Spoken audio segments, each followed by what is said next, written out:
Mister यून सोच रहे होते हैं उसी लड़की के बारे में और ग्रैंडमा बोलती क्या हुआ, तुम खाना नहीं खा रहे हो, कोई प्रॉब्लम है क्या। उसके बाद मिस्टर यून बोलते नहीं ग्रैंडमा, कोई प्रॉब्लम नहीं है, बस मैं कुछ सोच रहा था और मुझे ऑफिस जल्दी जाना है। और यून घबरा जाती है काफ़ी ज़्यादा। ग्रैंडमा उसको बोलती हैं तुम्हारी शादी को इतने साल हो गए, अब तक तुमने एक बच्चा भी नहीं दे पाया हमें। और फिर हम लोगों को पता चलता है एज अ ऑडियंस कि जो हमारी यून होती है वो वॉमिट कर रही होती है और वो सोच रही होती है मुझे चेक करना चाहिए। और हाँ गाइस, फाइनली उसको पता चल जाता है कि वो प्रेग्नेंट है। और यहाँ पे आ जाती है एक लड़की जिसका नाम होता है वे। और वो वे आ जाती है और उसको बोलने लगती है तुम क्या कर रही हो, तुम प्रेग्नेंट हो, तुमने इस बारे में घर वालों को बताया क्यों नहीं, कहाँ से बच्चा आया है और कौन है इसका डैड। और उसके बाद वो ग्रैंडमा के पास लेके आ जाती है और बोलती है ग्रैंडमा देखो अपनी प्यारी बहू को, ये क्या कर रही है। और उसके बाद यहाँ पे यून आती है और यून बोलने लगती है कि कुछ नहीं ग्रैंडमा, मेरी तबीयत ठीक नहीं है बस, और कोई बात नहीं है। और उसके बाद वो आता है उसका हस्बैंड और वो उसमें थप्पड़ मारने लगता है और बोलता है हमारे बीच तो कुछ भी नहीं हुआ है अब तक, फिर ये तुम प्रेग्नेंट कैसे हो गई हो। और उसके बाद वो काफ़ी ज़्यादा रोने लगती है और उसके बाद बोलती है ग्रैंडमा ऐसा कुछ नहीं है, बस मेरी थोड़ी तबीयत ठीक नहीं है और कोई बात नहीं। और उतने में वापस से मिस्टर यून आ जाते हैं और फिर वो आके देखते हैं कि उनका जो नेफ़ी बहुत ज़्यादा उसे परेशान करने लगता है और उसको उसने जोरदार थप्पड़ भी मार दिया होता है, जिसकी वजह से ग्रैंडमा खड़ी होती हैं और बोलती हैं यहाँ पे तमाशा करना बंद करो। और उसके बाद हम लोगों को पता चलता है कि जो उसकी फ्रेंड होती है वो चली गई होती है और यहाँ पे वे ही आती है और ग्रैंडमा को अपने भड़काने लगती है और बोलती है वो तो बहुत बेकार है, उसकी वजह से तो सब कुछ बेकार हो गया है। और देखो ना इतने साल हो गए अब तक उसने एक बच्चा भी नहीं दे पाया। और यहाँ पे यून उसी के बारे में सोच रहा होता है कि वो वन नाइट स्टैंड वाली लड़की कहीं यही तो नहीं है। और उसके बाद वो फिर उसके पास आने की कोशिश करता है और उसको बोलता है देखो कहीं वो लड़की तुम ही तो नहीं है, मैं उस लड़की को ढूंढने की कोशिश कर रही हूँ। और उसके बाद पता चलता है कि जो उसका हस्बैंड होता है वो बाहर ही खड़ा होता है और वो सोच रहा होता है कि अंदर कौन है और किसकी आवाज़ आ रही है। उसके बाद वो वहाँ से इग्नोर करके जाने लगता है। तो देखा जाता है कि जो हमारी फीमेल लीड होती है वो वाइन सर्व कर रही होती है और बोल रही होती है तुम्हारे लिए वाइन है। और उसके बाद वो उसमें धक्का मार देता है जिसके वजह से उसके पेट में बहुत ज़्यादा पेन होने लगता है। और जो मिस्टर यू होते हैं वो उसको लेके हॉस्पिटल आए हुए होते हैं और हॉस्पिटल में डॉक्टर उन्हें बताता है कि आप उनके हस्बैंड हैं। तो उसके बाद बोलता है यस मैं इनका हस्बैंड हूँ, बताइए कोई प्रॉब्लम नहीं है, बस थोड़ा सा पेट में चोट लग गई है लेकिन बेबी सेफ़ है, इसलिए आपको ज़्यादा परेशान होने की कोई ज़रूरत नहीं है। और उसके बाद वो बोलते हैं कि थोड़ी ही देर में हम डिस्चार्ज कर देंगे तो आप मैडम को लेके घर जा सकते हैं और आपको इनका बहुत ज़्यादा ख्याल रखना होगा।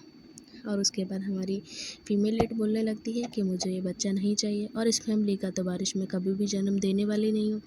और उसके बाद जो मिस्टर यून होते हैं काफ़ी ज़्यादा गुस्सा होने लगते हैं उसके ऊपर और चिल्लाने लगते हैं कि रीज़न क्या है, क्या वजह है।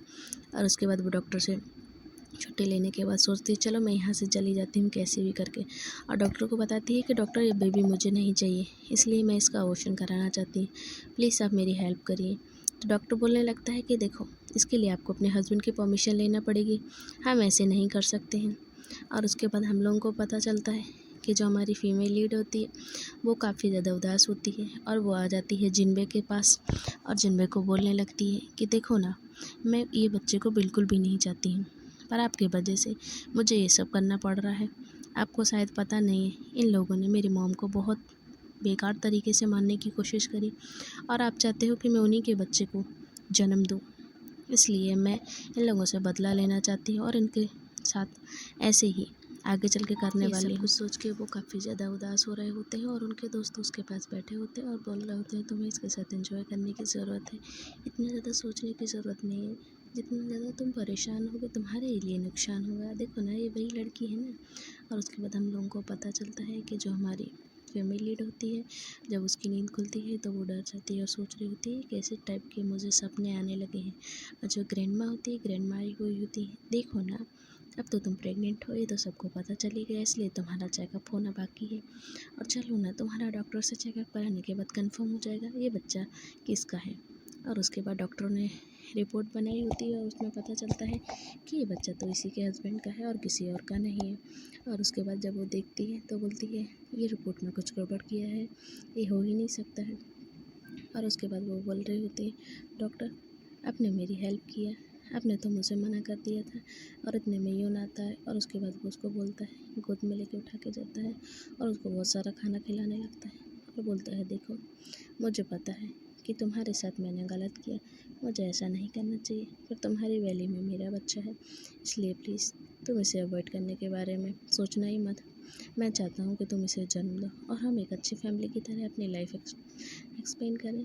और उसके बाद वो बोलती है, देखिए मिस्टर यून, ये हो पाना बहुत मुश्किल है। आपको क्या लगता है मेरी मॉम को इस फैमिली ने मारने की कोशिश करी, ऑलमोस्ट वो मर ही गई थी, लेकिन उसके बाद भी अब तक इन लोगों ने मुझसे या मेरी मॉम से किसी भी तरीके की कोई माफ़ी नहीं मांगी। और आप चाहते हो कि मैं इनके परिवार आप चाहते हो कि मैं इस परिवार के वारिस को जन्म दूँ, और मैं ऐसा नहीं चाहती हूँ। आप मुझे कितना भी कन्विंस कर लिए, लेकिन मैं बिल्कुल भी नहीं चाहती हूँ। फ़िलहाल मुझे मेरी मॉम से मिलने का मन कर रहा, लेकिन मैं मिल भी नहीं सकती हूँ। और उसके बाद फिर वो एक अपने दोस्त को फ़ोन करते हैं और उसके बाद वो बोलते हैं, देखो ना मैंने जैसे तुम्हें बोला है सब कुछ तुम अरेंज कर देना प्लीज़। और इसके बाद हम लोगों को पता चलता है कि उसका हस्बैंड उसके पास आया हुआ होता है और उसको बोल रहा होता है कि देखो ना हमारे बीच तो कुछ भी नहीं हुआ अब तक, लेकिन मेरा बच्चा तुम्हारे पेट में है, कैसे? मुझे तो यकीन ही नहीं हो रहा है। उसके बाद वो उसको बोलने लगती है, उस दिन तुम बहुत ज़्यादा ड्रंक थे इसलिए तुम्हें पता नहीं चला।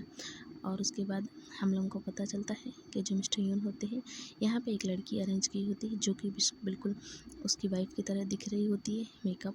और उसके बाद वो उसको बोलते हैं, मैं चाहता हूँ कि तुम मुझे अपनी वाइफ के साथ जो तुम्हारा बेबी है वो मुझे दे दो, इसके बदले में मैं तुम्हें मेरी कंपनी के 10% शेयर भी दूँगा। वो खुशी के मारे पागल होने लगता है और उसके बाद वो चला जाता है। हमारी फैमिली लीड उसको बोलती है, मैं आपके बच्चे को जन्म नहीं देना चाहती हूँ, तो आपने किस किस तरीके की तरकीब निकाली? और उसके बाद बोलते, चुप हो जाओ, मैं तुम्हें कभी कुछ होने ही नहीं दूँगा और तुम्हारे बेबी को भी कभी भी कुछ नहीं हो सकता है, इसलिए तुम्हें मेरे ऊपर भरोसा करना चाहिए और मैं इतना काबिल तो हूँ कि तुम्हें और तुम्हारे बेबी को प्रोटेक्ट कर ही सकता हूँ। और उसके बाद हमारी हीरोइन बोलती है, ऑफ कोर्स क्यों नहीं। फिर वो एक दूसरे को काफ़ी क्लोज से फोर्सफुली किस भी करने लगते हैं और यहाँ पे वो बोलती है, आपको ये सब करने की कोई ज़रूरत नहीं है। क्यों नहीं, बिल्कुल, तुम मेरे बच्चे की माँ हो, इसलिए मुझे ये सब करने की कोई रोक नहीं सकता है। और रही बात तुम्हारे हस्बैंड की, उसे तो कोई फ़र्क नहीं पड़ता है कि तुम क्या कर रही हो, किसके साथ बैठी हो, उसे तो कोई मतलब नहीं है, सिर्फ 10% से ऐसे मतलब है। यहाँ तक कि वो अपने बच्चे को भी मुझे देने के लिए तैयार है। और उसके बाद फिर वो उसको गिफ्ट देता है और बोलता है, बताओ ये कैसा लग रहा है, अगर तुम्हें अच्छा लगेगा तो हम दोबारा और भी ऐसे लेके आएंगे। और यहाँ पे वो लेटी हुई होती है और उसका जो हस्बैंड होता है आ गया होता है और उसको बोल रहा होता है, पता है ना तुम्हें, ये बेबी को हमें हमारे अंकल को देना होगा, वो इसके बदले में मुझे 10% शेयर देंगे। ये सारी चीज़ें वो सोच रही होती है। और उसके बाद जब उसकी नींद खुलती है, मिस्टर जी ने उसके सामने होते हैं और फिर वो बोलती है, आप यहाँ पे क्या कर रहे हैं? और उसके बाद वो उसके लिए बढ़िया से कुकिंग करती और बोलते, तुम्हें अपने खाने पीने पे बहुत ज़्यादा ध्यान देने की ज़रूरत है, क्योंकि तुम अच्छे से खाओगे पियोगे तभी तो हमारा बेबी बहुत अच्छे से हेल्दी होगा और मुझे भी कोई प्रॉब्लम नहीं होगी। अगर बच्चा हेल्दी रहेगा तुम भी हेल्दी रहोगी, इसलिए तुम्हें प्लीज़ मेरे बनाए हुए सारी डिशें ट्राई करना चाहिए। और उसके बाद ये लोग थोड़े से क्लोज आने ही लगते हैं और यहाँ पे असिस्टेंट आता है और वो शर्मा के सर पकड़ के चली जाती है। और उसके बाद दिखाया जाता है वो बहुत प्यार से उसको बोल रहे होते हैं, डोंट वरी, हमें किसी ने नहीं देखा है, तुम्हें इतना ज़्यादा परेशान होने की ज़रूरत नहीं है। अगर तुम ऐसे ही हर बात पे नर्वस होती रहोगी तो हमारा फ्यूचर स्ट्रॉन्ग कैसे बनेगा? तुम्हें अपने आप पे कॉन्फिडेंस होना चाहिए, प्रॉब्लम कैसी भी हो हम मिल के साथ में उसको अच्छे से हैंडल कर ही लेंगे, इसलिए तुम्हें हमेशा मेरे ऊपर भरोसा रखना चाहिए। और तुम्हारे बेबी को तो मेरे जीते जी कुछ हो ही नहीं सकता है, चाहे वो कोई भी हो। मैं किसी को माफ़ नहीं करूँगा अगर किसी ने तुम्हें कुछ भी कोशिश की चोट पहुँचाने की।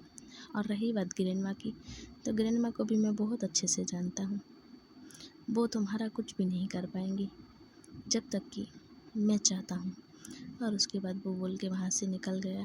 और यहाँ पे उसका जो हस्बैंड होता है वो उसके पास आता है और उसको बोल रहा होता है, तुम्हें याद है ना क्या कर रहा है? और हाँ, अच्छे से याद है ना?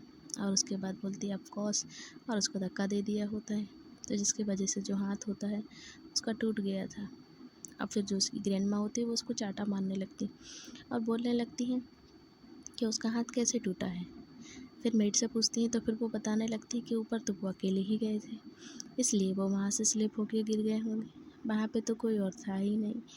तो मिस कैसे आप बताइए, मैं धक्का दे सकती हूँ? मैं तो नीचे थी किचन में। और उसके बाद हम लोगों को पता चलता है कि वो उसके क्लोज आता है और उसको बोलता है कि हमारा बेबी बहुत जल्दी बाहर आने वाला है। और इसके बाद मेरे पास 10% शेयर। और यहाँ पर मिस्टर जिनेव आते और उसको बोलने लगते हैं कि देखो, जो अभी हुआ उसके बारे में तुम्हें ज़्यादा नहीं सोचना चाहिए, बच्चे के ऊपर असर पड़ेगा, इसलिए प्लीज़ मेरे लिए ही सही पर तुम इन सब चीज़ों में इन्वॉल्व मत हो, क्योंकि मैं ये नहीं चाहता हूँ बिल्कुल भी। मैं चाहता हूँ तुम अच्छी हैप्पी लाइफ जियो। अगर तुम्हें पसंद नहीं है यहाँ पे रहना तो कोई बात नहीं, तुम मेरी विला में मेरे साथ रहना। और उसके बाद वो बोलती ठीक है। और यहाँ पे उन्होंने उसकी मॉम को से मिलने के लिए बोला था। तब फिर वो उसकी मॉम से मिलने के लिए गई और जहाँ पे उसकी मॉम बहुत ज़्यादा पागलों की तरह रिएक्ट कर रही होती हैं। हाँ, वो डर जाती है और चिल्लाने लगती है और बोलती है कि मेरी मॉम ऐसी नहीं थी, किसी ने मेरी मॉम के साथ कुछ किया है। और उसके बाद वो ग्रैंडमा के पास जाता है और उनको बोलता है मैंने डॉक्टर को बोला था कि उसकी मॉम को ड्रग्स दे देना, जिसकी वजह से उसे होश भी नहीं रहे, लेकिन उन लोगों ने ऐसा नहीं किया। आज तो वो सब कुछ बोलने ही वाली थी। फाइनली हम लोग बच गए, लेकिन आगे ऐसा नहीं चलेगा। आपको कोशिश करना चाहिए कि अब वो दोबारा मिलने की कोशिश ना करें। और ये सब चीज़ें उसने सुन ली होती है। अब वहाँ से सुन के निकल गई थी, जिसकी वजह से वो जान के बहुत ज़्यादा घबरा जाती है और वो सोच रही होती है कि ऐसा कोई कैसे कर सकता है, और काफ़ी ज़्यादा उदास हो जाती है इमोशनली। तो जिन्हें उसको बोलने लगता है तुम्हें इतना ज़्यादा परेशान होने की ज़रूरत नहीं है, मैं हमेशा तुम्हारे साथ हूँ, और जिसने भी ऐसा किया है उसे तो मैं सज़ा दिला के ही रहूँगा अच्छे से। तुम्हें बस अपने ऊपर ख्याल रखना है और किसी के ऊपर नहीं। रही बात तुम्हारे हस्बैंड की, उसको तो मैं अच्छे से देख लूँगा, पर प्लीज़ तुम अपने बारे में सोचो, तुम्हारे पेट में मेरा बेबी है, तुम दोनों को कुछ नहीं होना चाहिए। और उसके बाद वो बोलती हाँ हाँ क्यों नहीं, ऑफकोर्स। और यहाँ पे वो गेट खटखटा रहा होता है तो गेट नहीं खोलता है, तो बोलता है क्या हुआ अंकल, आपने इतना लेट गेट खोला? कुछ नहीं, बस मैं कुछ कर रहा था इसकी वजह से। और यहाँ पे किसी लड़की के पैर दिखाई देते हैं तो फिर वो सोचने लगता है अच्छा अंकल बिज़ी थे। और उसके बाद वो फिर बोलता है चलो मैं मेरी वाइफ़ को देखता हूँ, क्योंकि उसने अपनी वाइफ़ की चप्पल देख ली थी, जिसकी वजह से उसको डाउट होने लगता है। और फिर वो अपने वाइफ़ के पास पहुँचता है उसके रूम में। जब वो वहाँ उसके रूम में जा रहा होता है तो वो वहाँ से सामने से बाहर आ रही होती है, क्योंकि ये सब चीज़ें उन्हें ऑलरेडी अरेंज करवा रखी होती हैं। और फिर वो काफ़ी ज़्यादा उदास और इमोशनल हो जाती है। और फिर वो ये सब चीज़ें देख के काफ़ी ज़्यादा खुश हो जाता है और सोच रहा होता है कि ये तो मेरे पास थी। और उसके बाद उसके पास कॉल आता है, फिर वो काफ़ी ज़्यादा खुश हो जाती है और बोलती है अच्छा चलो ठीक है, फाइनली मैं बच गई। और फिर जिन्हें उसको बोलने लगता है कि देखो मैंने तुम्हारे लिए तुम्हारी हमशक्ल अरेंज कर ली, इसलिए तुम्हें ज़्यादा परेशान होने की कोई ज़रूरत नहीं है, तुम अच्छे से अच्छा टाइम मेरे साथ स्पेंड करो, ये तुम्हारे लिए और हमारे बेबी के लिए बहुत ज़्यादा इंपॉर्टेंट है। और यहाँ पे एक दूसरे के काफ़ी ज़्यादा क्लोज आ जाते हैं और फिर बोलने लगता है कि देखो ना, एक बार हमारा बेबी हो जाए और उसके बाद हम दोनों एक दूसरे से शादी कर लेंगे। अब गाइस यहाँ पे हम लोगों को पता चलता है कि इन दोनों के बीच काफ़ी अच्छी बॉन्डिंग होने लगती है, और अब तक यहाँ पे फैमिली में किसी को पता नहीं चलता है कि ये बेबी उसके अंकल का है ना कि उसके हस्बैंड का है। लेकिन फिर भी जो मिस्टर जनेब होते हैं वो काफ़ी ज़्यादा कॉन्फिडेंस रहते हैं कि किसी को अभी तक बताने की कोई ज़रूरत नहीं है, और आगे चल के जब सही टाइम आएगा तब मैं बता दूँगा। और उसके बाद वो उसके काफ़ी ज़्यादा क्लोज आने लगते और उसको बोलते देखो ना वाइफी, तुम्हें सिर्फ मेरे ऊपर ध्यान देने की ज़रूरत है और ना कि किसी और के ऊपर, क्योंकि हमारा आने वाला बेबी उसको पता होना चाहिए ना कि उसकी मॉम सिर्फ उसके डैड पे ध्यान देती हैं और किसी और पे नहीं। और उसके बाद हम लोगों को बाहर का सीन दिखाया जाता है, जहाँ पे मिस्टर जी ने बाहर से घूम के आया होता है, जो उसका तो नेफ्यू बैठ के खाना खा रहा होता है। फिर मिस्टर जी ने उससे बोलने लगते हैं कि क्या हुआ, तुमने खाना नहीं खाया है, तुम्हें अच्छा नहीं लग रहा क्या खाना, कुछ और चाहिए क्या? और उसके बाद वो उसको टच करने लगते हैं, तो फिर वो वहाँ से उठ के अपने रूम में आ जाती है और वो उसको बोलने लगती है क्या हुआ, तुम बहुत ज़्यादा उदास हो, मैंने कुछ किया है क्या? अभी तक तो मैंने कुछ भी नहीं किया है और मैंने तुम्हें कुछ बोला भी नहीं है, तो फिर तुमने खाना क्यों नहीं खाया, बताओ मुझे। अगर खाओगी नहीं तो प्रॉब्लम हो जाएगी ना, मैंने कुछ गलती किया तो प्लीज़ मुझे बता दो, दोबारा से ऐसा कभी नहीं होगा। और उसके बाद वो बोलती है देखिए ना, आपके पास बिल्कुल टाइम नहीं होता है मेरे लिए, जहाँ देखो जहाँ आप बस गायब ही रहते हैं, हर जगह मैं अकेली घूमती रहती हूँ, ऐसा कब तक चलेगा। और ये सब चीज़ों को ग्रैंड माँ भी कहीं ना कहीं नज़र रखी थी इन सब के ऊपर। और जब उसके हस्बैंड को पता चलता है कि कहीं कुछ गड़बड़ चल रहा है उसकी वाइफ से, और उसके बाद वो उसके पीछे आने की कोशिश करता है, तो जो उसकी मिस्ट्रेस होती है वो भी उसके आगे जाती है और फिर वो उसमें मार देती है। और उसके बाद हमारी जो मेन लीड होती है वो गिर जाती है और उसको काफ़ी ज़्यादा ब्लीडिंग होने लगती है। और जो उसके हस्बैंड होते हैं वो वहाँ से लेके उसको हॉस्पिटल के लिए चले जाते हैं और बोलते हैं अगर ऐसे कुछ हो गया तो पूरे परिवार को कवर खोद के रखिए, अभी के अभी आके दफनाऊँगा सबको, इसलिए प्रे करना कि मेरी वाइफ को कुछ हो ना पाए। और इसके अलावा रही बात तुम्हें तो मैं आगे बहुत अच्छे से देखूँगा। और यहाँ पर जब हम लोगों को पता चलता है कि ये तो उसका सपना होता है, और फिर वो काफ़ी ज़्यादा घबराई और डरी हुई होती है, तो मिस्टर जुनैद उसको बोलते हैं तुम्हें ज़्यादा घबराने की ज़रूरत नहीं है, आज नहीं तो कल सबको पता चलने वाला है। अब मैंने सब कुछ अरेंज कर दिया है, इसलिए तुम्हें अपने ऊपर ध्यान देना है और किसी और के ऊपर नहीं। तुम्हारी तबीयत बहुत अच्छी है और कुछ नहीं, फिर तुम्हें क्या हुआ, मैं भी ठीक हूँ ना। और उसके बाद हम लोगों को पता चलता है हॉस्पिटल का सीन। यहाँ पे वो उसको हॉस्पिटल में लेके आए हुए होती है रूटीन चेकअप के लिए, और यहाँ पे बाद में पता चलता है कि उसकी तबीयत अब पहले से बेटर हो चुकी हुई होती है। और यहाँ पे वो एक दूसरे के साथ काफ़ी ज़्यादा अच्छे से रहने लगते हैं।